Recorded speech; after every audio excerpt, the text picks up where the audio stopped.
Magandang araw po sa ating lahat at welcome po sa aking channel. Andito na naman tayo sa bahagi ng Uptown sa lungsod ng Cagayan de Oro pa rin. At eto na nga po ang ating update sa infrastruktura sa bahaging ito. Patuloy ang pagsulong ng Cagayan de Oro City bilang isa sa mga pangunahing lungsod sa Mindanao sa pamamagitan ng malalaking proyektong pang-infrastruktura sa tulong ng mga inisyatibo mula sa lokal na pamahalaan at pambansang ahensya. Layunin ng mga kasalukuyang development projects na mapabuti ang konektibidad, urban mobility at kalidad ng pamumuhay para sa mga Cagayanon. Narito ang pinakauling update natin ukol sa mga proyektong isinasagawa sa lungsod. Ito nga po, sa makikita natin, mabilis po ang pag-usad ng proyekto at pinagbabawasan na po ang mga punong kahoy na lumagpas na po o nagiging sagabal po sa mga kable ng kuryente. Ito po ay makikita natin dito mismo sa harap o sa labas po ng SM City sa Cagayan de Oro sa bahagi ng Uptown. So sa makikita po natin, ito po yung bahagi ng entrance kung saan manggagaling po yung mga sasakyan papasok nga po sa transport terminal ng mall. At eto, kasalukuyang isinasagawa ng Department of Public Works and Highways or DPWH Region 10 ang mga drainage system improvement project sa harapan ng SM Uptown sa Cagayan de Oro. Ang proyektong ito ay bahagi ng mas malawak na hakbang ng pamahalaan upang matugunan ang problema sa pagbaha, lalo na tuwing panahon ng malalakas na pag-ulan o bagyo. Inaasahang makakatulong ito sa mas mabilis na paghupa ng tubig at sa pagpapanatili ng kaligtasan at kaayusan sa lugar. Napakahalaga ng flood control sa labas ng mga malls tulad nga lang ng SMCDO sa bahagi ng Uptown sa lungsod ng Cagayan de Oro, lalong-lalo na sa mga high traffic commercial zones. Ito ang mga dahilan kung bakit ito mahalaga, partikular nga sa konstekto ng Cagayan de Oro o sa CDO at Mastersons Avenue. Safety ng mga mamimili at empleyado. Ang harap ng mall ay pangunahing daanan ng mga pedestrian at sasakyan. Kapag may baha, tumataas ang panganib ng aksidente, electrocution o injury mula sa madulas o sirang pavement. At kapag binaha naman ang labas ng mall, maaaring hindi makapasok ang customers at ma-disrupt ang deliveries. Ang downtime ng mall operations ay nagdudulot ng malaking lugi, hindi lang sa SM kundi pati sa hundreds of tenants. Paglaban sa epekto ng climate change.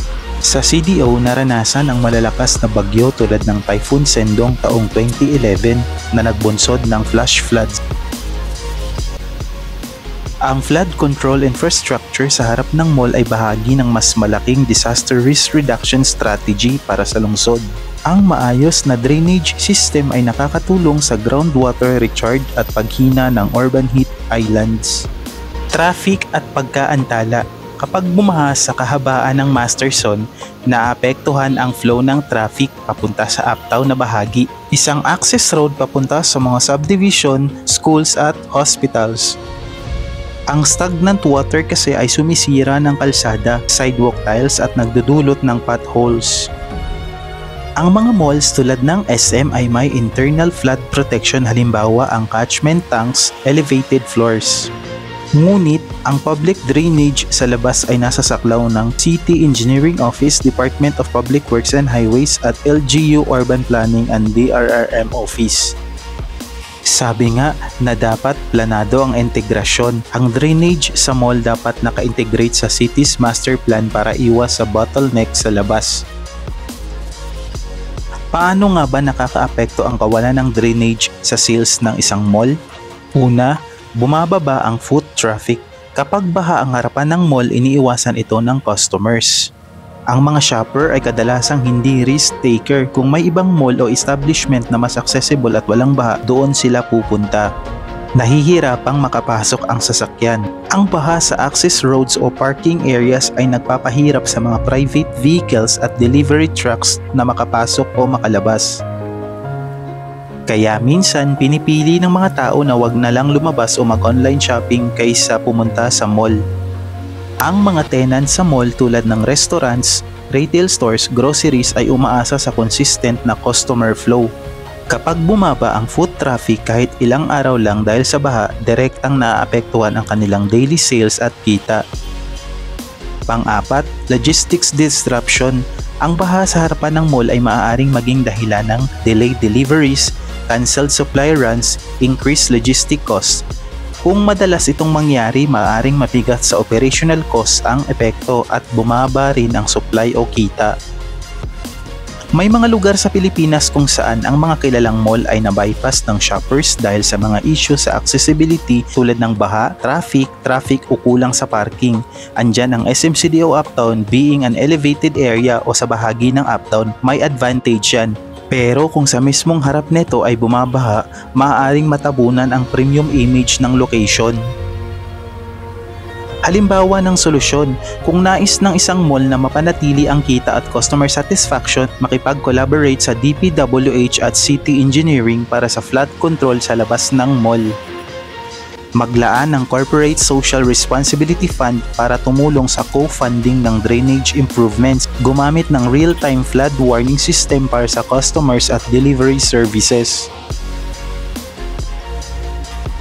Para sa akin, malaki ang naitutulong ng pagkakaroon o pagtatapos ng isang drainage system, lalo na sa mga bahain na lugar gaya ng paligid ng mga malls.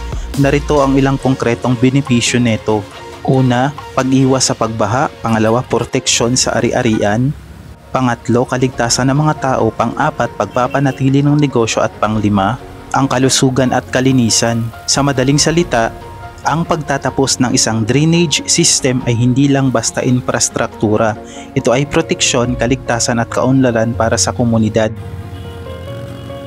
Sa mga lugar na bahain gaya ng paligid ng isang mall, ito ay isang napakahalagang solusyon sa paulit-ulit na problema. Ang palpak na pagkakagawa ng mga drainage system ay isa sa mga pangunahing sanhi ng pagbaha, lalo na sa mga urbanisadong lugar gaya ng mga paligid ng mall o low-lying areas. At para maiwasan ito, kailangang isaalang-alang ang maayos na plano, tamang desisyon at responsableng pagpapatupad ng proyekto. Narito ang mga hakbang upang maiwasan ang palpak na drainage system. Una, maayos at detalyadong urban planning. Dapat pag-aralan ang topografiya at hydrology ng lugar bago magdisenyo ng drainage. Gamitin ang flood hazard maps at historical data ng pagbaha upang malaman kung gaano kalaki ang volume ng tubig na kailangang i-handle ng drainage. Dalawa, tamang disenyo ng drainage system. Gumamit ng engineering standards para sa laki, lalim at dami ng drainage pipes. Isama ang allowance para sa climate change gaya ng mas malalakas na ulan. Maglagay ng overflows, catch basins at mga backup system para sa biglaang buhos ng ulan. Pangatlo, mahigpit na pagsubaybay sa konstruksyon. Iwasan ang shortcuts o pagtipid sa materyales ng kontraktor. Gumamit lamang ng quality materials at tamang teknik sa pagkakabit ng mga tubo at kanal. Regular na inspeksyon mula sa DPWH o LGU engineers habang ginagawa ang proyekto. Pang-apat, regular na maintenance at paglilinis. Kahit gaano kaganda ang design, bumabara pa rin ang drainage kung walang maintenance. Pang-lima, paghihigpit sa pagtatapon ng basura, ipatupad ang mga ordinansa laban sa illegal dumping sa kanal at estero. Pang-anim, feedback at pagsasama ng komunidad. Kausapin ang mga residente at business owners upang malaman ang mga paulit-ulit na problema. At pang-pito, panagutin ang mga involved na kontraktor o opisyal. Dahil dapat may pananagutan ang mga gumagawa ng substandard na drainage.